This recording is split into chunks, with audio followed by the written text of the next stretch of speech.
Hi guys, welcome to Moopan's vlogs. വണക്കം. നമ്മളിപ്പോൾ ഈ സംസാരിക്കുന്നതിനകത്ത് ഇപ്പോൾ നിരന്തരം യൂസ് ചെയ്യുന്ന ഒരു ഫോർമാറ്റ് ഇങ്ങനെയാണ്. ഞാൻ കുറച്ച് കാലത്തിന് മുമ്പ് എൻ്റെ ചാനലിൽ ഞാൻ ജസ്റ്റ് ഒരു ആമുഖം പറയുകയാണ്. നിങ്ങളുടെ അഭിപ്രായം കമൻറ്റ് ബോക്സിൽ രേഖപ്പെടുത്താൻ മാത്രമാണ്, ഒരു റിക്വസ്റ്റ് മാത്രമാണ്. ഞാൻ കൊടുത്തുകൊണ്ടിരുന്ന ഒരു ഇൻട്രോ കുറച്ച് ദിവസം കൊണ്ട് ചില ആൾക്കാർ കമൻറ്റ് ചെയ്യുന്നുണ്ട്, അതിലെന്ന് പറഞ്ഞ പയ്യനടക്കം. അപ്പോൾ ആ ഒരു ഇൻട്രോ ഞാൻ ജസ്റ്റ് കാണിച്ചു തരാം. Hello guys, welcome to Moopan's vlogs. It's me Sarath Parameswar Moopan. അല്ലെങ്കിൽ ഓടിച്ചടിക്കരുത് വരുന്ന വഴിക്കുക, സബ്സ്ക്രൈബ് ബട്ടൺ അമർത്തിക്കോ എന്ന് പറയുന്നൊരു സംഭവമായിരുന്നു. അത് BBയുടെ റിവ്യൂ ഒക്കെ ചെയ്ത സമയത്തൊക്കെ ആൾക്കാർ കണ്ടിട്ടുള്ളവർക്ക് അറിയാം. നിങ്ങളുടെ അഭിപ്രായം ഒന്ന് കമൻറ്റ് ചെയ്യണം. എന്താണ് സത്യം പറഞ്ഞ് ചിലപ്പോൾ ഒരു ക്രിഞ്ച് അടിക്കും നിങ്ങൾക്ക്. എന്താണെങ്കിലും നിങ്ങൾ ആത്മാർത്ഥമായിട്ട് പറയാം. അത് വേണ്ടെങ്കിൽ വേണ്ടെന്ന്, വേണമെങ്കിൽ വേണം. ഒരു റിക്വസ്റ്റാണ് എൻ്റെ പ്രിയപ്പെട്ട കൂട്ടുകാരോട് ഞാൻ ചോദിക്കുന്നതാണ്. നിങ്ങൾ ആത്മാർത്ഥമായിട്ട് കമൻറ്റ് ചെയ്യുക. ഇനി നമുക്ക് വിഷയത്തിലേക്ക് വരാം. നമ്മുടെ രേണുവിൻ്റെ മകനെ വീട്ടിൽ നിന്ന് ഇറക്കി വിട്ടു എന്ന് ഉള്ളൊരു കാര്യം, ആ ഒരു ന്യൂസ് നിങ്ങൾ അറിഞ്ഞായിരുന്നു? രേണുവിൻ്റെ മകനെ വീട്ടിൽ നിന്ന് ഇറക്കി വിട്ടു. അതുപോലെ തന്നെ അവർ മറ്റൊരു വിവാഹത്തിലേക്ക് കടക്കാൻ വേണ്ടിയിട്ട് പോകുന്നു അടക്കമുള്ള കാര്യങ്ങൾ നിങ്ങൾ കേട്ടായിരുന്നോ? ഈ സ്ത്രീ ശരിക്കും പറഞ്ഞാൽ നമ്മുടെ സുധിയുടെ മക്കളെ വഞ്ചിക്കുകയല്ലേ, ചതിക്കുകയല്ലേ? ഇവർക്ക് എന്തിൻ്റെ കേടാണ് ഈ പ്രായത്തിൽ ഈ ഒരു കാര്യം കാണിച്ചേക്കുന്നത്? അതിന് വേറെ വെച്ചിട്ട് ഡാഷ് ഇടയ്ക്ക് പൂരിപ്പിച്ചോ, അതൊക്കെയല്ലേ ഇവർക്ക് വേറെന്തോ ഉദ്ദേശം, മറ്റെന്തോ ഒക്കെയാണ് എന്നതടക്കമുള്ള കാര്യങ്ങൾ നിങ്ങൾ അതിൽ സംശയാലുവാണോ? ഈ രേണു എന്ന് പറയുന്ന ആ വിധവയെ അങ്ങനെ ഒരു തരത്തിലേക്ക് സംശയിക്കുന്ന ആൾക്കാരാണോ നിങ്ങൾ? ആണെങ്കിൽ തീർച്ചയായിട്ടും കമൻറ്റ് ചെയ്യുക. അല്ലെങ്കിൽ അങ്ങനെ ചിന്തിക്കുന്നതല്ലെങ്കിൽ അങ്ങനെയും കമൻറ്റ് ചെയ്യുക. ഇനി നമുക്ക് വളരെ പ്രധാനമായിട്ടുള്ള ഒന്ന് രണ്ട് കാര്യങ്ങളിലേക്ക് പോകാറുണ്ട്. ആദ്യം, രേണു വളരെ അഹന്തയെന്ന് തോന്നിപ്പിക്കുന്ന രീതിയിലേക്കുള്ള ഒരു കാര്യം പബ്ലിക്കിൻ്റെ മുമ്പിലേക്ക് വന്ന് പറഞ്ഞിരിക്കുന്നു. ഇത് നിങ്ങൾ കേട്ടാൽ ഞെട്ടുമെന്നുള്ള രീതിയിലേക്ക് തോന്നിയേക്കാം. അതിനെക്കുറിച്ച് നിങ്ങൾ അഭിപ്രായം പറയുക. ആദ്യം ഇതിനെക്കുറിച്ചൊക്കെ രേണു പറയുന്നത് ആദ്യം നമുക്ക് കേൾക്കാം. അപ്പോൾ ഈ നെഗറ്റീവ് പറയുന്നവർ എനിക്ക് വല്ലതും കൊണ്ട് തരട്ടെ, പൈസ കൊണ്ട് തരട്ടെ, ഞാൻ വീട്ടിൽ ഇരിക്കാം. എല്ലാവരും കൊണ്ട് നെഗറ്റീവ് പറയുന്നവരെല്ലാവരും കൊണ്ട് എനിക്ക് എല്ലാ മാസം പൈസ തന്നാൽ ഞാൻ വീട്ടിൽ ഇരിക്കാം. ജീവിക്കാനും പിന്നെ ഹാപ്പിയാണ് വിളിച്ചത്. ഓക്കെ, രേണു പറഞ്ഞു കേട്ടല്ലോ. എന്തോ അഹങ്കാരമാണല്ലേ സ്ത്രീക്ക്. എന്തൊരു അഹങ്കാരത്തിന്റെ ധാർഷ്ട്യത്തിന്റെ ഭാഷയിലാണ് മലയാളികളോട് സംസാരിക്കുന്നത്. എന്താ പറയുന്നത്? ഈ പറയുന്ന നെഗറ്റീവ് പറയുന്നവർ എനിക്ക് ചിലവിന് കൊണ്ടുതാ, അല്ലെങ്കിൽ നിങ്ങൾ കൊണ്ടു തന്നാൽ ഞാൻ അത് വെച്ചിട്ട് കഴിക്കാം അല്ലേ? എന്ത് വൃത്തികെട്ട ഒരു മറുപടിയാണ് ഒരു സ്ത്രീ, അതും ഒരു വിധവയാണേ. ഒരാൾ അദ്ദേഹം മരിച്ചുപോയി, അദ്ദേഹത്തിന്റെ പേരിൽ അറിയപ്പെടുന്നു, അദ്ദേഹത്തിനെ കുറിച്ച് ഇങ്ങനെ പറഞ്ഞു കിടക്കുന്നു. എന്നിട്ട് വന്നിരുന്ന വലിയ ഡയലോഗ് അടിക്കുക. അങ്ങനെ തോന്നി ആരെങ്കിലും ഉണ്ടോ? ഉണ്ടോ? ബാക്കി പിന്നാലെ ഇത് വീഡിയോ എൻഡിങ് ആകുമ്പോഴേക്കും നിങ്ങൾക്ക് കാര്യങ്ങൾ മനസ്സിലാവും. ഇനി ഇവരുടെ മകനെ ഇറക്കി വിട്ടു, അതുപോലെ തന്നെ വീട് സ്വന്തമായി കൈക്കലാക്കാൻ ശ്രമിക്കുന്നു, മറ്റൊരു വിവാഹത്തിലേക്ക് കടക്കാൻ വേണ്ടിയിട്ട് പോകുന്നു എന്നതടക്കം അനവധിയാണ് ഈ പാവപ്പെട്ട സാധു സ്ത്രീയെക്കുറിച്ച് പറയുന്നത്. എന്നാൽ ഇവിടെ ഒരു വലിയൊരു വമ്പൻ ട്വിസ്റ്റ് എന്ന് വെച്ച് കഴിഞ്ഞാൽ, വീട് വെച്ച് കൊടുത്ത ആൾക്കാർ തന്നെ ഇതിനെതിരെ രംഗത്തെത്തിയിട്ടുണ്ട്. എന്താണെന്നല്ലേ, അത് വിശദമായിട്ട് നമുക്ക് കേൾക്കാം. അതിനെക്കുറിച്ച് നിങ്ങളുടെ അഭിപ്രായവും ആത്മാർത്ഥമായിട്ട് എഴുതുമെന്ന് ഞാൻ പ്രതീക്ഷിക്കുന്നു. എൻ്റെ ഇപ്പോഴത്തെ ഏറ്റവും വലിയ ശക്തി എന്ന് പറഞ്ഞാൽ എൻ്റെ പ്രിയപ്പെട്ട സുഹൃത്തുക്കളെ നിങ്ങളുടെ കമൻറ്റുകളാണ്. ശരിക്കും പറഞ്ഞാൽ എനിക്ക് സത്യം പറഞ്ഞാൽ നിങ്ങളോട് എത്ര നന്ദി പറഞ്ഞാൽ തീരാത്ത അത്രയും സന്തോഷം, ഒരുപാട് നന്ദി മനസ്സിൽ സൂക്ഷിക്കുന്നു കേട്ടോ. നമുക്ക് വിഷയത്തിലേക്ക് വരാം. രേണു കല്യാണം കഴിച്ച് വേറെ ആളെ കൂടെ പോയി കഴിഞ്ഞാൽ ആ കുട്ടികളുടെ പരിപാടിയിലാവും സ്വാഭാവിക. കണ്ടോ, പുള്ളി പറഞ്ഞാണ് അത് വീട് വെച്ച് കൊടുത്ത ആളാണ്. അദ്ദേഹം പറയുന്നത് ഇവർ ചേർന്നൊക്കെയാണ് വീട് വെച്ച് കൊടുത്തിട്ടുള്ളത്. പറഞ്ഞതെന്ന് വെച്ചാൽ രേണു മറ്റൊരു വിവാഹം കഴിച്ച് പോയി കഴിഞ്ഞാൽ ആ കുട്ടികളുടെ കാര്യത്തിൽ അത് തീരുമാനമാകുമെന്നുള്ള കാര്യമൊക്കെയാണ് പുള്ളി സൂചിപ്പിക്കുന്നത്. ബാക്കി കേൾക്കണേ. കഴിഞ്ഞാൽ ഞങ്ങൾ അവിടെ നിന്ന് ഇറങ്ങും. പിന്നെ ഒരു കാരണവശാലും ഞങ്ങളെ വീട്ടിലേക്ക് പോകില്ല. കാരണം എന്താ വെച്ച് കഴിഞ്ഞാൽ വേറെ കല്യാണം കഴിക്കും, കുട്ടികളെ അവിടെ നിന്ന് ചാടിക്കും, അല്ലെങ്കിൽ ആ കുട്ടികളെ ഓടിക്കും. ആൾറെഡി ഒരു മകനെ അവർ ഓടിച്ചു, കരഞ്ഞുകൊണ്ടിരിക്കുന്ന കണ്ടോ. ഓൾറെഡി അവരുടെ ഒരു മകനെ അവിടെ നിന്ന് ഓടിച്ചു എന്നുള്ള രീതിയിലേക്കുള്ള ഒരു പ്രചാരണത്തിനെ കുറിച്ച് അദ്ദേഹം സംസാരിക്കുന്നതാണ്. രേണുവിൽ നിന്ന് പെട്ടെന്ന് ഭയങ്കര ഹാപ്പിനെസ് ആയ രേണുവിലേക്കുള്ള മാറ്റം, കൂടുതലും സേഫ് ആയിരിക്കുന്നത് ആ കുട്ടിയുടെ പേരിലാണ്. കൂടുതലും സേഫ് ആയിരിക്കുക എന്നുള്ള ഇനി ഇഷ്ടംപോലെ ഇൻകം വന്നു തുടങ്ങും. പിന്നെ എന്തിനു രേണുവിനെ ആ പണി ചെയ്തു കൊടുത്തു? ഞാൻ അതിനുശേഷം ഇന്ന് വരെ ഞാൻ രേണുവായിട്ട് ചാറ്റ് ചെയ്യുക, ഫോൺ ചെയ്യുക, ഒന്നും ഞാൻ ചെയ്തിട്ടില്ല. രേണു ഇങ്ങനത്തെ വീഡിയോസ് ഒക്കെ ഇത് വീഡിയോ വെച്ച് കൊടുത്ത് അദ്ദേഹം തന്നെയാണ് പറയുന്നത്. അതിനുശേഷം രേണുവുമായിട്ട് സംസാരിച്ചിട്ടില്ല എന്നുള്ള കാര്യം അതാ ഞാൻ പറഞ്ഞത്. നിങ്ങൾക്ക് കണ്ടാൽ നിങ്ങൾക്ക് മൊത്തത്തിൽ കൺഫ്യൂഷൻ ആവും, ബട്ട് അത് വഴിയെ നിങ്ങൾക്ക് വ്യക്തമാവും. അത് ആ കുട്ടികളെ വല്ലാതെ ബാധിക്കും. മാസം വരെ 2 മാസം കൂടുമ്പോൾ ആ കുട്ടിയുടെ സ്വഭാവത്തിൽ മാറ്റങ്ങൾ വന്നു തുടങ്ങി. അത് ആരും കണ്ടിട്ടില്ല. അന്യൻ സിനിമയിലോ വിക്രമിൻ്റെതുപോലെ വളരെ കരഞ്ഞ് ഇമോഷണൽ ആകുന്ന ഒരു കുട്ടി നെക്സ്റ്റ് ഡേ വളരെ ഹാപ്പിനെസ് ആയിട്ട് അഭിനയിക്കുന്നു. ഞങ്ങളെ പൊട്ടന്മാരാക്കണോ? ഞങ്ങൾ ആദ്യത്തെ വീഡിയോ കണ്ടിട്ട് വളരെ സങ്കടപ്പെട്ട ആൾക്കാരാണ്. ഈ കൊല്ലം സുധിയുടെ ഭാര്യ രേണു ജോലിക്ക് പോയി കഴിഞ്ഞാൽ തന്നെയാണ് ആ വീട്ടിൽ ഭക്ഷണം കഴിക്കാൻ സാധിക്കുള്ളൂ. സുധിയുടെ ഭാര്യ ഇവിടെ, അതായത് കൊല്ലം സുധിയുടെ ഭാര്യ, അദ്ദേഹം നേരത്തെ പറഞ്ഞത് മൊത്തം അദ്ദേഹം പറഞ്ഞ വാക്കുകളല്ല. അദ്ദേഹത്തിനോട് ഈ വീട് വെച്ച് കൊടുത്ത ആൾക്കാർ, നിങ്ങൾ ഈ വീട് വെച്ച് കൊടുക്കാൻ വേണ്ടി ശ്രമിക്കുന്നത് നിങ്ങൾക്ക് പറ്റുന്ന വലിയൊരു അബദ്ധമാണ്, നിങ്ങൾ ആ പരിപാടി ചെയ്യരുത്, ആ സ്ത്രീ അങ്ങനെയുള്ള ആളൊന്നുമല്ല, ഇദ്ദേഹത്തിന് അഥവാ ഈ സുധിയെ വിറ്റ് തിന്നുന്ന ഒരു സ്ത്രീയാണ്. ഇന്നും ഞാൻ കഴിഞ്ഞ വീഡിയോ ഇട്ട സമയത്തും നമ്മുടെ ദാസേട്ടൻ കോഴിക്കോടുമായിട്ടുള്ള വീഡിയോ ഇട്ട സമയത്തും ഈ ആ കമൻറ്റ് ബോക്സിൻ്റെ അകത്ത് ചില കമൻറ്റുകൾ കണ്ടു. എന്തൊക്കെ പറഞ്ഞാലും ഈ സ്ത്രീ ഇങ്ങനെ ചെയ്യുന്നതിനോട് ഒരിക്കലും യോജിക്കാൻ വേണ്ടിയിട്ട് പറ്റത്തില്ല. ഞാൻ സത്യസന്ധമായിട്ട് പറയട്ടെ, എൻ്റെ പ്രിയപ്പെട്ട സുഹൃത്തുക്കളെ, നിങ്ങൾ ഈ മരണാനന്തര ജീവിതത്തിൽ വിശ്വസിക്കുന്നുണ്ടോ? മരണത്തിന് ശേഷം നിങ്ങൾക്ക് സ്വർഗം കിട്ടും, മരണത്തിന് ശേഷം നിങ്ങൾക്ക് പാൽപ്പുഴകൾ കിട്ടും, മരണത്തിന് ശേഷം നിങ്ങൾക്ക് കുറേ അധികം സുന്ദരികളായ തരുണീമണികളെ അവിടെ കിട്ടും. ഇത് എവിടെയാണ് ഈ സ്വർഗം എന്നുള്ളത് എനിക്കറിയത്തില്ല കേട്ടോ. സോ അങ്ങനെ കുറേ കാര്യങ്ങൾ നിങ്ങളുടെ വിശ്വാസത്തിന് ഞാൻ എതിർക്കുന്നതല്ല. നിങ്ങളുടെ വിശ്വാസം നിങ്ങൾ അത് വിശ്വസിക്കുക, അത് നിങ്ങളുടെ മാത്രം കാര്യമാണ്, അതൊരിക്കലും പ്രശ്നമല്ല. അത് നിങ്ങൾ മറ്റുള്ളവരെ ബുദ്ധിമുട്ടിക്കാത്തതൊന്നും കുഴപ്പമില്ല. പക്ഷേ ആ ഒരു കാരണത്താൽ ഞാൻ കാണുന്നത് ഭൂമിയിലാണ് സ്വർഗം. ഈ ജീവിതം മാത്രമാണ് നമ്മുടെ ജീവിതത്തിൽ ഈ ജീവിതം മാത്രമാണ് ഈ ഭൂമിയിൽ നമുക്ക് ഏറ്റവും സുന്ദരമായിട്ടുള്ള കാര്യം. അതുകൊണ്ട് അനുഭവങ്ങളിലൂടെ നമ്മൾ എല്ലാ കാര്യങ്ങളും മനസ്സിലാക്കി എടുക്കുന്നതിലൂടെ വേദനയും സന്തോഷവും എല്ലാം ഇടകലർന്ന് വരുന്ന ഒരു അവിയൽ പരിവായിട്ടുള്ള സന്തോഷകരമായ ജീവിതം, അതാണ് സന്തോഷം. ദുഃഖം കൂടെ ചേർന്നാൽ മാത്രമേ സന്തോഷം പോലും പൂർണ്ണമാവുള്ളൂ. അതുകൊണ്ട് തന്നെ ഈ രേണു എന്ന് പറയുന്ന ഒരു പെൺകുട്ടി അവരുടെ ലൈഫിൻ്റെ അകത്തൊരു വളരെയധികം സോറോഫുൾ മൊമെന്റ് കടന്നു പോയത് കൊണ്ട് കരഞ്ഞുകൊണ്ട് വീട്ടിൻ്റെ അകത്ത് കുത്തിയിരിക്കണം എന്നുള്ള രീതിയിലേക്ക് ആ ഒരു തിട്ടൂരം പറയുന്നതിനെ നമ്മൾ എങ്ങനെയാണ് കാണേണ്ടത്? അവർ മറ്റേ വിധവയായി കഴിഞ്ഞാൽ വെള്ള സാരി ഉടുത്തുകൊണ്ട്, അല്ലെങ്കിൽ സതി പരിപാടി ഇല്ലാത്തതുകൊണ്ടാണ്. പക്ഷെ സതി ഇല്ലെങ്കിലും പല മനസ്ഥിതികളും ഇപ്പോഴും സതി ഉള്ളതുപോലെയാണ്. അതായത് അവർ വിധവയല്ലേ, ഇങ്ങനെ കാണിക്കാമോ? ഒരു സ്ത്രീയല്ലേ അവരിങ്ങനെ കാണിക്കാമോ? അവർ പബ്ലിക്കിൻ്റെ മുമ്പിൽ അവർ മക്കളൊക്കെ ഉള്ളതല്ലേ, ആ മക്കൾ കാണുന്നതല്ലേ, ഇങ്ങനെ ചെയ്യാമോ? എന്താ ചെയ്തത്? ഒരു ഷൂട്ട്, ഒരു ആംഗിൾ ഷൂട്ട് എന്ന് വെച്ചാൽ ഞാൻ പറയുന്നത് ഒരുപാട് ക്ലാസ് എടുക്കേണ്ടി വരും. സോ അത് പോട്ടെ, ബാക്കി കേൾക്കാം. രേണു അവരുടെ മരണം വരെ ഇങ്ങനെ തന്നെ ആയിരിക്കും, ഇങ്ങനെ സങ്കടപ്പെട്ടിരിക്കും അല്ലെങ്കിൽ ഇങ്ങനെ വിഷമിച്ചിരിക്കും എന്നുള്ളത്. ഇപ്പോൾ ഇങ്ങനെ ഒരു അഭിനയമല്ല, ഈ ഒരു പ്രൊഫഷൻ അല്ല തിരഞ്ഞെടുത്തത്, മറ്റൊരു ജോലിക്കാണ് രേണു പോരുന്നതിൽ കുറച്ചുകൂടെ സമൂഹം ഉൾക്കൊണ്ടേനെ എന്ന് തോന്നിയിട്ടുണ്ട്. പിന്നെ അവരൊരു ജോലിയായിട്ട് ഒതുങ്ങി കൂടുതൽ ഇതൊന്നും ആരും അറിയില്ല. ഇപ്പോൾ സോഷ്യൽ മീഡിയയിൽ ഇത് ഇങ്ങനെ ലക്ഷ്മി ഒരാളുടെ ആഗ്രഹങ്ങൾ എപ്പോഴാണ് തീർക്കേണ്ടത്?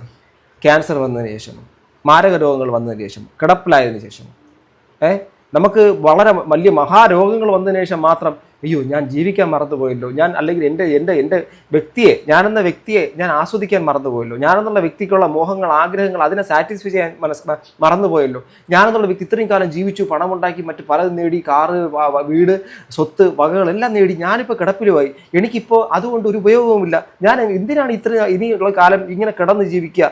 അതെനിക്ക് മാരകമായ രോഗം വന്നു കഴിഞ്ഞാൽ എൻ്റെ ശരീരം ജീർണിക്കും, അഴുകും.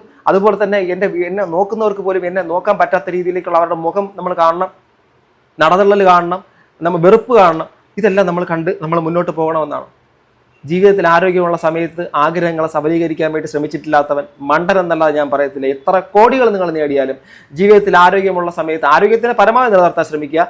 അതോടൊപ്പം തന്നെ നിങ്ങളുടെ സമ്പത്തിനൊപ്പം തന്നെ നിങ്ങളെന്നുള്ള വ്യക്തിയെ സാറ്റിസ്ഫൈ ചെയ്യാൻ ശ്രമിക്കുക. കാരണം ഈ ലോകത്ത് നിങ്ങളെ അറിയുന്നത് നിങ്ങൾക്കല്ലാതെ മറ്റാർക്കുമല്ല. അതൊരു മഹാസത്യമാണ്. അതേപോലെ തന്നെ പല ഓൺലൈൻ മീഡിയാസ് ഇവർക്ക് രേണുവിന്റെ ഈ സൈബർ ബുള്ളിങ്ങിൽ എല്ലാ റെസ്പോൺസിബിലിറ്റി അവർക്ക് ഉണ്ട് തന്നെയാണ് ഈ പറയുന്നത്. നമസ്കാരം. കൊല്ലം സുധിയുടെ ഭാര്യ രേണു സുധിയുടെ ഒരു റീലാണ് ഇപ്പോഴത്തെ സോഷ്യൽ മീഡിയയിലെ ചൂട് പിടിച്ച ചർച്ച എന്നുള്ളത്. ചാന്തുമുട്ട എന്ന സിനിമയിലെ ചാന്തു കുടഞ്ഞൊരു സൂര്യൻ മാനത്തെ എന്ന പാട്ടിന് രേണുവും ദാസേട്ടൻ കോഴിക്കോടും ചേർന്ന് അഭിനയിച്ചപ്പോൾ ആ റീല് പോസ്റ്റ് ചെയ്ത ആ നിമിഷം മുതൽ കടുത്ത സൈബർ ആക്രമണമാണ് രേണു നേരിട്ടുകൊണ്ടിരിക്കുന്നത്. ഭർത്താവ് മരിച്ചൊരു സ്ത്രീ ഇങ്ങനെയൊക്കെ ചെയ്യാമോ എന്നാണ് ഇത്തരക്കാരുടെ ഒരു അഭിപ്രായം എന്ന് പറയുന്നത്. റജീന ചോദിക്കുന്ന ഒരു ചോദ്യം എന്ത് പ്രസക്തമാണെന്നറിയാമോ? ഭർത്താവ് മരിച്ചൊരു സ്ത്രീ ഇങ്ങനെ ചെയ്യാമോ എന്നുള്ളൊരു കാര്യം. കാരണം ഭർത്താവ് മരിച്ച സ്ത്രീ, ആ സ്ത്രീയുടെ സ്ത്രീത്വം അതുപോലെ നഷ്ടപ്പെട്ടു പോയോ? അതായത് നമ്മുടെ ഈ മെനപ്പോസ് എന്നുള്ള പരിപാടിയുണ്ട്. ഒരു സ്ത്രീക്ക് ഒരു 40 കടക്കുമ്പോൾ, അഥവാ യൗവനയുക്തയായ സ്ത്രീ അവരുടെ മധ്യവയസ്സിലേക്ക് കടന്ന് അതിൻ്റെ എൻഡിലേക്ക് പോകുന്ന സമയത്ത് അവർക്ക് പ്രീ മെനിപ്പോസസ് എന്നുള്ളൊരു പരിപാടി വരും. ആ മെനിപ്പോസസ് ഒക്കെ വന്ന് തുടങ്ങിക്കഴിഞ്ഞാൽ സ്വാഭാവികമായിട്ട് സ്ത്രീകളിൽ ഒത്തിരി ഇറിറ്റേഷൻ കാര്യങ്ങളൊക്കെ ഉണ്ടാവും. ഒരു 40 കടന്ന് കഴിയുമ്പോഴേക്കും അവർക്കുണ്ടാകുന്ന ചൂട്, ദേഹത്തിലെ വേദനകൾ, അതുപോലെ തന്നെ പല തരത്തിലുള്ള പ്രശ്നങ്ങൾ, അതുപോലെ തന്നെ മെൻസ്ട്രേഷൻ പീരീഡ്സിൽ ഈ ഓവുലേഷൻ പോലുള്ള കാര്യങ്ങൾ സ്ത്രീകൾക്കുണ്ടാകുന്ന അത് കാരണമുള്ള മൂഡ് സ്വിങ്സ്, അതിനെക്കാട്ടിൽ ഇത്രയും ഭയാനകമായിട്ടുള്ള അവസ്ഥയാണ് ആ 40 കടന്നതിന് ശേഷമുള്ള കാര്യം. പലരും പറയും 40 വളരെ സുന്ദരമായ മധുരമുള്ള പഴമാണെന്ന്. എന്നാൽ 40 ശേഷം ഒരു സ്ത്രീ അനുഭവിക്കേണ്ടി വരുന്നത് വളരെ ഗതികെട്ടൊരു വല്ലാത്തൊരവസ്ഥയാണ്.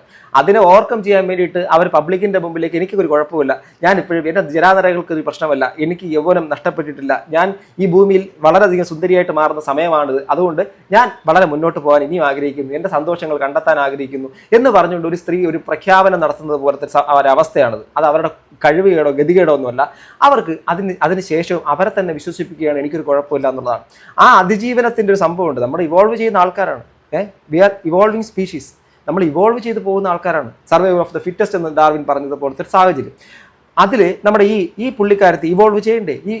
ഈ സർവൈവൽ ഓഫ് ദ ഫിറ്റസ്റ്റ് എന്നുള്ള സാഹചര്യത്തിൽ രേണു എന്ന് പറഞ്ഞ ഗതികെട്ടൊരു അവസ്ഥയിലേക്ക് പോയി എന്തായിരിക്കും കാര്യം? നിങ്ങൾ ചിന്തിച്ച് നോക്ക്. ആ സ്ത്രീ വിധവയായി വീട്ടിൻ്റെ ഉള്ളറകളിലിരിക്കുന്നു. കുറച്ച് നാൾ കഴിയുമ്പോൾ ഭ്രാന്ത് പിടിക്കുന്നു. കുറേ നാൾ കഴിയുമ്പോഴേക്കും കുറച്ച് ആൾക്കാർ വന്ന് നോക്കുന്നു, അയ്യോ കണ്ടോ ആ സ്ത്രീ ആഹാരം കഴിച്ചിട്ടില്ല, ആരും സംസാരിക്കുന്നില്ല എങ്ങനെയാണ് രേണു ഭക്ഷണം കഴിക്കുന്നതെന്ന്. രേണുവിൻ്റെ കീഴിൽ അവിടെ വൃദ്ധരായിട്ടുള്ള 1-2 പേർ അദ്ദേഹത്തിൻ്റെയോ അവരുടെയോ മാതാപിതാക്കൾ അടക്കമുള്ള ആൾക്കാരെ നോക്കുന്നത് രേണുവാണ്. ആ പൈസ കണ്ടെത്തുന്നത് രേണുവാണ്, അതിനുവേണ്ടി ജോലിയെടുക്കുന്ന രേണുവാണ്, അതോടൊപ്പം അവരുടെ ഇഷ്ടമുള്ള തൊഴിൽ ചെയ്യുന്നു. എന്തുവാടാ തെറ്റ്? നിങ്ങളോടൊരു കാര്യം ഒരാൾ ചോദിച്ചാൽ നിങ്ങളെ പാഷനെ നിങ്ങൾ ഫോളോ ചെയ്ത് നിങ്ങൾ പൈസ ഉണ്ടാക്കാൻ ശ്രമിക്കുമോ, നിങ്ങൾ ഇന്ന ഒരു ജോലി ചെയ്ത് നിങ്ങൾ പൈസ ഉണ്ടാക്കാൻ ശ്രമിക്കുമോ വെച്ചാൽ നിങ്ങൾ ആരാണെങ്കിലും ഒരു നിമിഷം പോലും വൈകാതെ പറയും പാഷനെ ഫോളോ ചെയ്ത് പൈസ ഉണ്ടാക്കാൻ വേണ്ടി ശ്രമിക്കും. അതാണ് അവരവരുടെ പാഷനാണ്, അഭിനയിക്കാൻ ആഗ്രഹം പറയുന്നു, നാടകത്തിൽ അഭിനയിക്കുന്ന ആഗ്രഹം പറയുന്നു, അതിന് അവർ ചെയ്യുന്നു. അതിന് നമ്മൾ സപ്പോർട്ട് ചെയ്തിട്ടില്ലെങ്കിൽ കുറ്റം പറയാതിരുന്നു കൂടെ. എല്ലാവരും അല്ല കേട്ടോ, ഭൂരിപക്ഷം ആൾക്കാരത് സപ്പോർട്ടാണ് ചെയ്യുന്നത്. ചില ഞരമ്പുകളുടെ കാര്യം പറയുന്നത്. എന്നാൽ രേണുവിൽ മാത്രം തീർന്നില്ല. രേണുവിന്റെ മക്കൾക്ക് വീട് നിർമ്മിച്ച് നൽകിയ കേരള ഹോം ഡിസൈൻ എന്ന കൂട്ടായ്മയുടെ പ്രധാനിയായ ഫിറോസിനെതിരെയും ഇത്തരത്തിലുള്ള വിമർശനങ്ങൾ ഉയരുന്നുണ്ട്. അദ്ദേഹം അതിനെക്കുറിച്ചൊരു വിശദീകരിച്ചൊരു ഫേസ്ബുക്ക് പോസ്റ്റും ഇട്ടിരുന്നു. അദ്ദേഹത്തിന്റെ പ്രതികരണമാണ് ഇപ്പോൾ നമ്മൾ തരുന്നത്. ഞങ്ങളും വീട് ഉണ്ടാക്കി കൊടുത്ത് അന്ന് ആ വീട്ടിൽ നിന്ന് ഇറങ്ങിയ ആൾക്കാരാണ് നമ്മൾ. അതിനുശേഷം അവർക്ക് നിങ്ങൾ ഭക്ഷണം കഴിച്ചോ അല്ലെങ്കിൽ നിങ്ങൾ എന്തെങ്കിലും കഴിച്ചോ എന്ന് ഇതുവരെ ചോദിച്ച് വിളിച്ചിട്ടോ ഒന്നും ചെയ്തിട്ടില്ല. അവർക്ക് ഭക്ഷണം കഴിക്കണം. അവർക്ക് ഭക്ഷണം കഴിക്കണമെങ്കിൽ ആ കുട്ടി ജോലിക്ക് പോകണം. ആ കുട്ടി സീരിയലിൽ അഭിനയിക്കും, ടെലിഫിലിമിൽ അഭിനയിക്കും, അല്ലെങ്കിൽ നാടകത്തിൽ അഭിനയിക്കും. അത് അവരുടെ ജോലിയാണത്. അതിനെതിരെ hats off you sir, mister Firoz. വളരെ സന്തോഷം തോന്നുന്നു സാർ. ഒരു അഭിമാനമുണ്ട് ഇങ്ങനെയൊക്കെയുള്ള മനുഷ്യർ നമ്മുടെ ചുറ്റുപാട് ജീവിക്കുന്നുണ്ടെന്ന്. ഒരു വീടില്ലാത്ത അല്ലെങ്കിൽ സുധി എന്ന് പറയുന്ന ഒരു കലാകാരനെ കുറിച്ച് വാദോരാതെ നിങ്ങൾ ഞാനും അടക്കം പറയുന്നത് നമ്മളുടെ കയ്യിൽ നിന്ന് 1 രൂപ പോലും ആ വീട്ടിലേക്ക് കിട്ടിയിട്ടുണ്ടോ? നമ്മൾ ആരെങ്കിലും എന്തെങ്കിലും ചെയ്തിട്ടുണ്ടോ? നമ്മൾ അവരെ സഹായിക്കണമെന്ന് ഇനിഷ്യേറ്റീവ് എടുത്തിട്ടുണ്ടോ? എന്നാൽ അവർ ചെയ്തവരാണ്. മിസ്റ്റർ ഫിറോസ് എന്ന് പറയുന്ന ഇദ്ദേഹത്തിനെ പോലുള്ള കുറേ ആൾക്കാർ, ശ്രീ ഫിറോസിനെ പോലുള്ള ആൾക്കാർ അവർക്ക് വീട് വെച്ച് കൊടുത്തു. അദ്ദേഹം പറയുന്നൊരു വലിയ വാക്കാണ്. അതായത് വീട് വെച്ച് കൊടുത്തിട്ട് ഞങ്ങൾ അന്ന് ആ പാല് കാഴ്ച കഴിഞ്ഞ് അവിടെ അങ്ങോട്ട് പോയിട്ടില്ല. അപ്പം അവർക്ക് പിന്നെ ഭക്ഷണം കഴിച്ചൊന്നും ഞങ്ങൾ ചോദിക്കുന്നില്ല. ആ ഭക്ഷണം കഴിക്കേണ്ടതും ഭക്ഷണം കണ്ടെത്തേണ്ടതും ഒക്കെ അവരുടെ കാര്യമാണ്. ആ ഒരു കാര്യം കണ്ടെത്താൻ വേണ്ടി ആ സ്ത്രീ ഇറങ്ങി പുറപ്പെട്ട് സ്വന്തം കഷ്ടപ്പാട് ജോലി ചെയ്യുന്നു. മൂത്ത കുട്ടി ഫ്ലവേഴ്സ് പഠിപ്പിക്കുന്നു, അതിന് കൊച്ചിയിൽ എന്തോ നിന്ന് പഠിക്കുക എന്തോ ആണ് മനസ്സിലാക്കാൻ കഴിയുന്നത്. അപ്പോൾ ആ കുടുംബത്തിനെ നോക്കുന്നത് ഇവരുടെ ജോലിയല്ല, വീട് വെച്ച് കൊടുത്തു.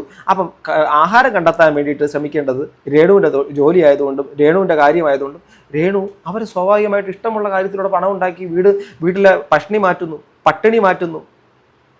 ഇവിടെ ആ ഒരു കാര്യത്തിന് എന്ത് സല്യൂട്ട് ചെയ്യേണ്ട കാര്യമാണ്. എന്തുമാത്രം അപ്പം പറയും വേറെന്തെല്ലാം ജോലിയുണ്ട്, വേറെന്തെല്ലാം കാര്യങ്ങൾ ചെയ്യുക, പിന്നെ എന്തിനാണ് ഈ സ്ത്രീ ഇങ്ങനെ ചെയ്തത്?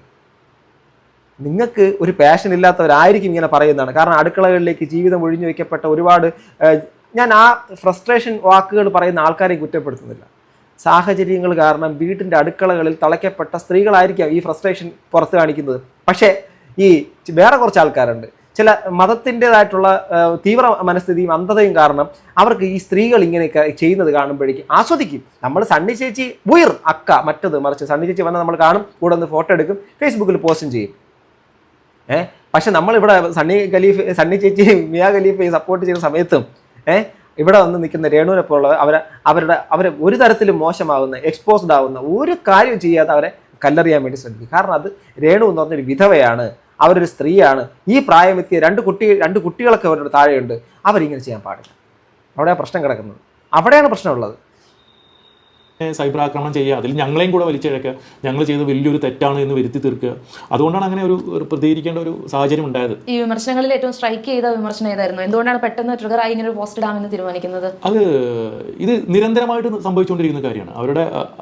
അതെന്ന് പറഞ്ഞാൽ ജനങ്ങളുടെ ഇടയിൽ ഒരു ഇനീഷ്യലി പറയുകയാണെങ്കിൽ ഇവരുടെ ഭാഗത്തും ചെറിയൊരു മിസ്റ്റേക്കുകളൊക്കെ വന്നിട്ടുണ്ട്. അവർ ആ മരിച്ച ഒരു വിഷമത്തിൽ അല്ലെങ്കിൽ സങ്കടത്തിൽ ആ ഒരു അവസരത്തിൽ ഒരുപാട് ഓൺലൈൻ മീഡിയാസിന് അവർ ഒരുപാട് ഇൻ്റർവ്യൂസ് കൊടുത്തു. ആ സമയത്ത് അവരുടെ സങ്കടങ്ങൾ അല്ലെങ്കിൽ അവരുടെ വിഷമങ്ങളൊക്കെ ആ ഓൺലൈൻ മീഡിയാസൊക്കെ പകർത്തിയെടുത്തിട്ട് ഭയങ്കര വൈഡായിട്ട് സോഷ്യൽ മീഡിയയുടെ പ്രചരിപ്പിച്ചു. അതിലൂടെ ജനങ്ങൾക്കിടയിൽ ഒരു പൊതുബോധം വന്നു. സുധിയുടെ ഭാര്യ രേണു അവരുടെ മരണം വരെ ഇങ്ങനെ തന്നെ ആയിരിക്കും, ഇങ്ങനെ സങ്കടപ്പെട്ടിരിക്കും അല്ലെങ്കിൽ ഇങ്ങനെ വിഷമിച്ചിരിക്കും എന്നുള്ളൊരു പൊതു ഈ ഒരു കാര്യത്തിനോട് ഞാനും പൂർണ്ണമായിട്ട് കുറേയധികം യോജിക്കുന്നു. കാരണം ഈ ഓൺലൈൻ മീഡിയാസിനെ സ്വാഭാവികമായിട്ടും ഓൺലൈൻ മീഡിയാസ് ഇപ്പം നിങ്ങളെ ഇച്ചിരി ഒരു ഫെയിമൊക്കെ ഉള്ള ആൾക്കാരാണെങ്കിൽ നിങ്ങൾ അവർ അപ്രോച്ച് ചെയ്യും, നിങ്ങൾ ഇൻ്റർവ്യൂ തരുമോ എന്ന് ചോദിക്കും. സ്വാഭാവികമായിട്ടും അവർക്ക് കിട്ടുന്ന അവസരമായതുകൊണ്ട് അവരുടെ കാര്യങ്ങൾ സംസാരിക്കാനുള്ളൊരു താല്പര്യമുള്ളത് കൊണ്ട് സംസാരിക്കും. കാരണം എല്ലാവർക്കും നമ്മുടെ ചേട്ടനെ കുറിച്ച് അറിയണമല്ലോ. അപ്പോൾ സുധി ചേട്ടനെ കുറിച്ച് അറിയാൻ വേണ്ടിയിട്ട് ചോദിക്കും. അപ്പം ഇവർ സ്വാഭാവികമായിട്ട് അങ്ങോട്ട് വരും, സംസാരിക്കും. അതിനെടുത്തുകൊണ്ട് പോകുന്നതിൻ്റെ അകത്ത് ഷോർട്ട് വീഡിയോസായിട്ടും മറ്റായിട്ടും BGM ആയിട്ടൊക്കെ പുറകെ പോകുന്ന സംഭവത്തിൻ്റെ അകത്ത് രേണുവിൻ്റെ വളരെ വേദനിക്കുന്ന കഥകൾ മാത്രമാണ് നമ്മൾ കാണുന്നത്. അപ്പോൾ അത് കണ്ട് കരഞ്ഞ മലയാളികൾ പിന്നീട് നോക്കുമ്പോഴേക്കും ചാന്ത് കുടഞ്ഞൊരു സൂര്യൻ മാനത്ത് എന്നുള്ള സംഭവത്തിൻ്റെ അകത്ത് ഇങ്ങനെ അഭിനയിക്കുന്നു. അവർക്ക് സഹിക്കുമോ? അതാ പ്രശ്നം. കൈയടിക്കാനും അല്ലെങ്കിൽ അവരെ കൂടെ ഒന്ന് ഫോട്ടോ എടുക്കാനൊക്കെ എല്ലാവർക്കും പറ്റും. ഇത് വളരെ മോശമാണെന്ന് എനിക്ക് പറയാനുള്ളത് ഇതിനകത്ത്. ഇപ്പോൾ ഇങ്ങനെ ഒരു അഭിനയമല്ല, ഈ ഒരു പ്രൊഫഷൻ അല്ല തിരഞ്ഞെടുത്തത്, മറ്റൊരു ജോലിക്കാണ് രേണു പോരുന്നതിൽ കുറച്ചുകൂടെ സമൂഹം ഉൾക്കൊണ്ടേനെ എന്ന് തോന്നിയിട്ടുണ്ടോ? അവർക്ക് അവരുടെ ആദ്യ ഘട്ടത്തിൽ അവർക്കൊരു ജോലി ശരിയാക്കുന്നതിനെ കുറിച്ചിട്ടൊക്കെ ഫ്ലവേഴ്സ് ചാനൽ നമ്മളായിട്ട് സംസാരിച്ചിട്ടുണ്ടായിരുന്നു. അവരുടെ ഒരു വരുമാന മാർഗ്ഗം, അതായത് നമ്മുടെ ഫസ്റ്റ് പ്രിഫറൻസ് എന്ന് പറഞ്ഞാൽ ഒരു വീടായിരുന്നു, സെക്കൻഡ് പ്രിഫറൻസ് എന്ന് പറഞ്ഞാൽ അവർക്ക് ഒരു വരുമാന മാർഗ്ഗമായിരുന്നു. അപ്പോൾ അതിനെക്കുറിച്ച് സംസാരിക്കാൻ എനിക്ക് തോന്നുന്നു അന്ന് ശ്രീകണ്ഠൻ നായരൊക്കെ എൻ്റെ അടുത്ത് പറഞ്ഞിട്ടുണ്ടായിരുന്നു, ഒരു മിനിസ്റ്ററായിട്ട് സംസാരിച്ചു. ഇവരേത് കോഴ്സിനൊക്കെ പോയിരുന്നത് എനിക്ക് തോന്നുന്നത്. പിന്നീട് അത് എന്ത് സംഭവിച്ചെന്ന് എനിക്കറിയില്ല. പിന്നെ അവരൊരു ജോലിയായിട്ട് ഒതുങ്ങി കൂടുകയാണെങ്കിൽ ഇതൊന്നും ആരും അറിയില്ല. ഇത് ഇപ്പോൾ സോഷ്യൽ മീഡിയയിൽ ഇത് ഇങ്ങനെ കത്തിപ്പടർന്നുകൊണ്ടാണ് ആൾക്കാർ ക്രൂശിക്കുന്നത് വരെ. സോ അവരുടെ ലൈഫ് അവർ ഡിസൈഡ് ചെയ്തു. കാരണം അവർക്ക് ഇഷ്ടമുള്ളൊരു കാര്യം ചെയ്യാൻ വേണ്ടി ഇറങ്ങി പുറപ്പെട്ടു. അതിന് സാക്രിഫൈസ് ചെയ്യുന്നുണ്ട്. സ്വാഭാവികമായിട്ട് സൈബർ ഇടങ്ങളിൽ നിന്നും അടക്കം ഒത്തിരി അവരത് എന്താണ് ഈ തീക്ഷ്ണമായിട്ടുള്ള കൂരമ്പുകൾ ഏറ്റുവാങ്ങുന്നു വിത്തൗട്ട് എനി ഇഷ്യൂ. അവരൊരു സമൂഹത്തിന് എഗെയിൻസ്റ്റ് ആയിട്ടുള്ള ഒരു കാര്യം ചെയ്തിട്ടില്ലെങ്കിൽ പോലും ഈ നെഗറ്റിവിറ്റി അവർ കേൾക്കേണ്ടി വന്നു. അതിന് കാരണം അവരാണെന്നാണ് ആൾക്കാർ പറയുന്നത്. വീടാണ് ഞങ്ങൾ ആൾമോസ്റ്റ് ഒരുപാട് ഇതിങ്ങനെ ചെയ്യുന്നുണ്ട്. ആദ്യമായിട്ടാണ് ഒരു ഉണ്ടാക്കി കൊടുത്തൊരു വീട് വൈറലാവുന്നതില്ലെങ്കിൽ അതിൻ്റെ പേരിൽ ഇങ്ങനെ ഒരു മീഡിയയുടെ മുമ്പിൽ വരേണ്ട ഒരു സാഹചര്യം എനിക്കുണ്ടായത്. നമ്മൾ രേണുവിനെ കണ്ടിട്ടല്ല നമ്മൾ ആക്ച്വലി വീട് നിർമ്മിച്ചത്. സുധി മരിച്ച് എനിക്ക് തോന്നുന്നു 2 അന്നിട്ടാണ് ഞാൻ ഈ സുധി എന്ന കലാകാരനെ കുറിച്ച് അറിയുന്നതും അദ്ദേഹത്തിൻ്റെ ബുദ്ധിമുട്ടുകളും കഷ്ടപ്പാടുകളും. അദ്ദേഹം ഭാര്യ ഡിവോഴ്സായി പോവുക ചെയ്തുകൊണ്ട് ആദ്യത്തെ ആ മകനെ സ്റ്റേജിൻ്റെ പുറകിലിരുത്തിയിട്ട് അയാൾ സ്റ്റേജിൽ കയറിയതും അസീസ് നോക്കിയെന്ന് അങ്ങനെ കുറേ ഇത് കേട്ടപ്പോഴേ നമുക്ക് ഭയങ്കര വിഷമമായി അത് കേട്ടപ്പോൾ. അതുകൊണ്ടാണ് ആ മക്കളെ ഓർത്തിട്ട് ഒരു വീട് നിർമ്മിച്ചു കൊടുക്കണം എന്നുള്ള രീതിയിലാണ് വീട് നിർമ്മിച്ചത്. സോ അദ്ദേഹം വളരെ ജെന്യൂനായിട്ട് കാര്യം പറഞ്ഞു. കാരണം ഈ പലരും വലിയ വർത്തമാനങ്ങൾ പറയാനൊക്കെ നിന്ന സമയത്ത് അവരത് കണ്ടിട്ട് അത് എന്താണെന്ന് മനസ്സിലാക്കിയിട്ട് ആ സ്വാഭാവികമായിട്ട് അവർക്ക് വീടുണ്ടാക്കി കൊടുക്കാൻ വേണ്ടിയിട്ട് ഈ ഇദ്ദേഹത്തിനെ പോലെ ആൾക്കാർ മുന്നിട്ടിറങ്ങി സത്യം പറഞ്ഞ ഹാറ്റ്സ് ഓഫ്. ഇനി എത്ര തന്നെ അതിന് ഒരു നന്ദി പറഞ്ഞാലും തീരത്തില്ല. അത്രയും വലിയ മനുഷ്യരാണെന്ന് അവർ തെളിയിച്ചവരാണ്. അവർ ഒരുപാട് കാര്യങ്ങൾ ചെയ്യാറുണ്ട്. പക്ഷേ ഈ ഒരു വിഷയമായതുകൊണ്ട് ഇത് ഭയങ്കരമായിട്ട് വൈറലായി എന്നാണ് അദ്ദേഹം പറയുന്നത്. ഇനി ഇതോടൊപ്പം തന്നെ നമ്മുടെ ദാസേട്ടൻ കോഴിക്കോടും വന്നിട്ടുണ്ട്. ഇത് മൊത്തത്തിൽ ചാനൽ റൂമിൽ വരെ ചർച്ചയിലേക്ക് എത്തിയിട്ടുണ്ട്. ഇനി നമുക്ക് ദാസേട്ടൻ പറഞ്ഞു കേൾക്കാം. എൻ്റെ കണക്കുകളിൽ 10-45 സ്ത്രീകളോട് ചെയ്തിട്ടുണ്ടാവും. അപ്പോൾ ഒരു ഭർത്താവ് മരിച്ചു കഴിഞ്ഞാൽ സ്ത്രീ ഇറങ്ങി ഒതുങ്ങിയിരിക്കണം, അതുപോലെ തന്നെ പുറത്ത് പോകാൻ പാടില്ല. കുറേ ആൾക്കാർക്ക് ഒരു വട്ടം നമ്മൾ വിചാരിച്ചില്ല. ഓരോ സിനിമകളിൽ വൾഗാരിറ്റി കണ്ട ആൾക്കാർ. എനിക്ക് രേണുവിന് അറിയാം പോസ്റ്റ് ചെയ്യുമ്പോൾ വിവാദങ്ങൾ വരുന്ന അറിയാം. എന്താ വെച്ചാൽ അവർക്ക് വീട്ടുകാർ അറിവായി കൊടുക്കുന്നില്ലല്ലോ. ഭർത്താവ് മരിച്ച ഒരു സ്ത്രീ ഇങ്ങനെ ഒരു സോങ്ങിന് ഇങ്ങനെ അഭിനയിക്കുന്നു. ഇപ്പോൾ ലിവിംഗ് ടൂറിൻ്റെ കാലഘട്ടം അറിയില്ലേ, കല്യാണം കഴിച്ചിട്ടുള്ള ലിവിംഗ് ടൂർ കാലഘട്ടം. അപ്പോൾ ആ ചേച്ചിൻ്റെ ഹസ്ബൻഡ് മരിച്ച ആ ചേച്ചി വീട്ടിൽ ഇങ്ങനെ അയ്യോ പോകുന്നിരിക്കുന്നതിന് ഉപരി ഇങ്ങനെ ചെയ്യുന്നതിന് ഇപ്പോൾ ഒരു തെറ്റില്ല. അച്ഛാ സത്യം പറഞ്ഞാൽ ഈ ദാസേട്ടൻ കോഴിക്കോടിന് കുറേ അധികം ആൾക്കാർ തെറ്റിദ്ധരിച്ച് നെഗറ്റീവായിട്ട് പറയുന്നുണ്ട്. ഇയാൾ എന്താ ഈ കാണിക്കുന്നത്? അയാൾ നല്ലൊരു ഔദ്യോഗിക പദവിയിലിരിക്കുന്ന ഒരാളാണ്. വലിയ പൊസിഷനിലേക്ക് ഇപ്പം മാറിക്കൊണ്ടിരിക്കുന്ന ഒരു വ്യക്തിയാണ്. അദ്ദേഹവും അദ്ദേഹത്തിൻ്റെ മകൾക്ക് വേണ്ടിയിട്ട് സന്തോഷത്തിന് വേണ്ടിയിട്ട് എന്തോ ഒരു വീഡിയോസൊക്കെ ചെയ്ത് അതിനകത്ത് ആൾക്കാർക്ക് അത് ഇഷ്ടപ്പെട്ട് അതിനുശേഷം വൈറലായി. ആ സ്വാഭാവികമായിട്ടും അയാളുടെ സ്റ്റാർഡം ആ ഒരു ഫെയിം നിലനിർത്തുന്നതിൻ്റെ ഭാഗമായിട്ട് ഒത്തിരി കൊളാബുകൾ ചെയ്യുന്നു. അതിൻ്റെ ഭാഗമായിട്ട് രേണുവായിട്ട് ചെയ്തു. സ്വാഭാവികമായിട്ട് അതിനകത്ത് വിമർശനങ്ങൾ ഉണ്ടാകുന്നവർക്ക് അറിഞ്ഞിട്ട് തന്നെയാണ് അത് ചെയ്യുന്നത്. പക്ഷേ ആ വിമർശനങ്ങൾ ഉണ്ടാകുമെന്ന് അറിഞ്ഞിട്ടും അതിനകത്ത് അദ്ദേഹം അവരെ വിട്ടുകൊടുക്കുകയോ അല്ലോ എനിക്ക് അബദ്ധം പറ്റിപ്പോയെന്ന് പറയുകയോ ചെയ്തിട്ടില്ല. അദ്ദേഹം പറഞ്ഞ വലിയൊരു പോയിന്റാണ്. ഈ രേണു എന്ന് പറഞ്ഞ വ്യക്തി എന്ത് തെറ്റാണ് ചെയ്തിട്ടുള്ളത്? അവർക്ക് ഇഷ്ടമുള്ളൊരു കാര്യം ചെയ്തു. ആ ഒരു വിഷയം ചെയ്തതിലൂടെ അവരെ സോഷ്യൽ മീഡിയക്കകത്തിട്ട് ഇങ്ങനെ സൈബർ ബുള്ളി ചെയ്യുന്ന എന്തിനാണ്? ഇതൊരു ലിവിംഗ് ടൂതറിൻ്റെ കാലഘട്ടമാണ്. ഈ ഒരു കാലഘട്ടത്തിൻ്റെ അകത്ത് ഇരുന്നുകൊണ്ട് ഈ പൊട്ടക്കണക്കിലെ തവളകളെ പോലെ ആൾക്കാരെത്തും അവരെ കുറ്റം പറയാൻ വേണ്ടി ശ്രമിക്കുന്നതിലെ അനൗചിത്യത്തിനെ കുറിച്ചാണ് അദ്ദേഹം സൂചിപ്പിക്കുന്നത്. ഇവിടെ ആൾക്കാർ മോശപ്പെട്ട ആൾക്കാർ നല്ലതാണെന്ന് ഞാൻ ചിന്തിക്കാറില്ല. ഇങ്ങനെ അഭിനയിച്ചിട്ട് വേണം, അല്ലാതെ എത്രയോ ജോലികളുണ്ട് എന്നുള്ളതാണ്. രേണുവിനെ കൂടിയ വീഡിയോ എടുക്കാനുള്ളത് എൻ്റെ വൈഫിനെ വിളിച്ച് പറഞ്ഞാണ്. നീ അയ്യോ സുധി ഉണ്ടായിരുന്നെങ്കിൽ ഇങ്ങനെയൊക്കെ രേണു ചെയ്യായിരുന്നോ? പല ആൾക്കാരും കല്യാണം കഴിച്ച് അത് വേണ്ട അടുത്ത ആൾക്കാർ ആ രീതിയിലേക്ക് ചിന്തിക്കുന്ന കാലഘട്ടം അത്. 2 മണി ഞങ്ങൾ രണ്ടുപേരും മോശമില്ലാതെ അഭിനയിച്ചതാണ് അതിന്റെ DOP ഡിബിൻ ബ്രോ പറഞ്ഞത്. കമ്മിറ്റിയുടെ പേര് വരാതെ സൂക്ഷിച്ചു. ദാസേട്ടൻ കോഴി എന്നുള്ള രീതിയിലടക്കം ദാസേട്ടനൊക്കെ ഭയങ്കരമായിട്ട് അത് പൊളിച്ചെടുക്കുക. അയാളുടെ ഒരു മൈൻഡ് സെറ്റ് ഉണ്ട്. അയാൾക്ക് ഇതൊന്നും ഒരു പൂസലും വന്ന് ഏൽക്കുന്ന ഒരാളൊന്നുമല്ല. അയാളുടെ ഫുൾ ഫാമിലി അദ്ദേഹത്തിന് സപ്പോർട്ടാണ്. സോ അപ്പം അദ്ദേഹത്തിന് മകളൊക്കെ ഉള്ള ആളാണ്, മനസ്സിലാക്കണം. അപ്പം ഈ ഞാൻ എല്ലാവരെയും ജനറലൈസ് ചെയ്ത് പറയുന്നതൊന്നുമല്ല. അങ്ങനെ പറയുന്ന ആൾക്കാരിലും ബഹുഭൂരിപക്ഷ ആൾക്കാർ പറയുന്ന ഒരു കാര്യം എന്ന് വെച്ചാൽ ഈ സ്ത്രീ അവരിൽ കാണുന്ന കുറ്റം എന്ന് വെച്ചാൽ അവർ വിധവയായതുകൊണ്ടാണ്.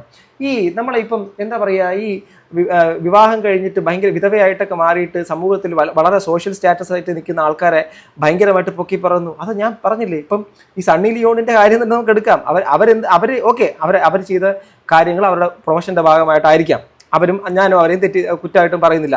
പക്ഷെ ഇവരെന്ത് ചെയ്തു? അവരുടെ മക്കളെ നോക്കുന്നു, അവരുടെ കുടുംബത്തിൻ്റെ അകത്തുള്ള ആൾക്കാരെ നോക്കുന്നു, ആഹാരം കണ്ടെത്താൻ വേണ്ടിയിട്ട് ഒരു വേഴാമ്പലിനെ പോലെ അവർ പറന്ന് നടക്കുന്നു. അതിനൊപ്പം അവരുടെ ഇഷ്ടങ്ങളെയും കൂടെ അവർ തൃപ്തിപ്പെടുത്തി പോകുന്നു. ഞാൻ എൻ്റെ പ്രിയപ്പെട്ട സുഹൃത്തുക്കളടുത്തൊരു കാര്യം പറയാം. ഈ ഫ്രസ്ട്രേറ്റഡ് ലൈഫ് എന്ന് പറയുന്ന സംഭവമുണ്ട്. ട്രോമാറ്റിക് ലൈഫൊക്കെ ഉണ്ട്. അതായത് നമുക്ക് ചില ജീവിതങ്ങൾ ഇഷ്ടമല്ല, നമ്മൾ ആഗ്രഹിച്ച ജീവിതം അതായിരിക്കത്തില്ല. ആ ആഗ്രഹിച്ച ജീവിതത്തിന് അപ്പുറത്തേക്ക് ഒരു നെഗറ്റീവായിട്ടുള്ള ലൈഫ് നമുക്ക് കിട്ടുകയും നമുക്ക് പിന്നെ കിട്ടാത്ത ജീവിതം മറ്റുള്ളവർക്ക് കിട്ടുന്ന സമയത്ത് നമുക്കുണ്ടാകുന്നൊരു വേദനയായിരിക്കാം. പല ആൾക്കാരും അതൊക്കെ തന്നെയാണ് കാരണം. പിന്നെ വേറെ ചില ആൾക്കാരുടെ സ്ത്രീകളോടുള്ള ഒരു മനോഭാവം എന്ന് വെച്ചാൽ സ്ത്രീകൾ ശരിക്കും പറഞ്ഞാൽ ഇങ്ങനെയൊക്കെ ആയിരിക്കണം, ഇങ്ങനെ അവരുടെ സത്യം പറഞ്ഞാൽ അവർ ഇതുവരെ പരിധി പാടുള്ളൂ, അതിന് കല്യാണം കഴിഞ്ഞാൽ ഇത്രയും പാടുള്ളൂ, അതുപോലെ തന്നെ വിധവയായി കഴിഞ്ഞാൽ ഇത്രേ പാടുള്ളൂ, അതോടൊപ്പം തന്നെ ഭർത്താവ് ഡിവോഴ്സ് ആയി കഴിഞ്ഞാൽ ഇത്രേ പാടുള്ളൂ എന്നുള്ളതാണ്. പക്ഷേ ഇതിൻ്റെ എല്ലാ സ്വഭാവം ഇവരുടെ മാറുന്നത് രാത്രി ഒരു 10 മണി 11 മണി കഴിയണം. അതിനുശേഷം ഇവർ ഈ കുറ്റം പറഞ്ഞവരെയും കഴിവേറ്റിയവരെ എല്ലാവരും അവർ പോയിട്ട് നോക്ക് ചെയ്ത് ചോദിക്കും, ഹലോ സുഖമാണോ, കാണാൻ പറ്റുമോ, വാ വീഡിയോ കോൾ വാ, അല്ലെങ്കിൽ വാട്സാപ്പിൽ വാ, കാണാം നമുക്ക്, എന്ന് കാണാൻ പറ്റും. അത് ഞാൻ രാവിലെ അതൊക്കെ പറഞ്ഞതൊക്കെ വെറുതെയാണ്, ഇത് സംഭവം ഇപ്പോൾ എനിക്ക് നിന്നോട് സ്നേഹമൊക്കെ ഉള്ളതുകൊണ്ടോ നീ വാ എന്ന് പറയുന്ന ആൾക്കാരാണ്. സമൂഹത്തിൻ്റെ സദാചാര ബോധത്തിനെ കുറിച്ചാണ് ഞാൻ ഈ പറയുന്നത്. എന്തായിരുന്നാലും രേണു ചേച്ചി അവരുടെ മക്കളും അവരുടെ ഫാമിലിയായിട്ടൊക്കെ അടിപൊളിയായിട്ട് ജീവിക്കുക. മറ്റൊരു വിവാഹം വേണമെങ്കിൽ അവർ വിവാഹം എന്നല്ല, ഒരു പാർട്ട്ണറെ വേണമെങ്കിൽ അവർ തേടട്ടെ. അവർക്ക് ലിവിങ് ടൂതറായിട്ട് വേണമെങ്കിൽ അങ്ങനെ ജീവിക്കട്ടെ. അവർക്ക് ഇഷ്ടമുള്ളവർ ജീവിക്കട്ടെ. ഭരണഘടന അനുവദിക്കുന്നില്ല, അത് ആരും അല്ലാതെ ഒന്നും കൊടുക്കണ്ട. അവർക്ക് ഇവിടെ ഈ രാജ്യം കൊടുക്കുന്ന സ്വാതന്ത്ര്യം, അല്ലാതെ വേറെ ആരും ഒന്നും ചെയ്യണ്ട. ജീവിക്കാൻ അനുവദിച്ചാൽ മാത്രം മതി എന്ന് മാത്രമേ പറയാനുള്ളൂ. എന്താണ് നിങ്ങൾക്ക് ഇതിനെക്കുറിച്ചുള്ള അഭിപ്രായം? താഴെ കമന്റ് ബോക്സിൽ രേഖപ്പെടുത്തുക. അടുത്തൊരു വീഡിയോ ബൈ.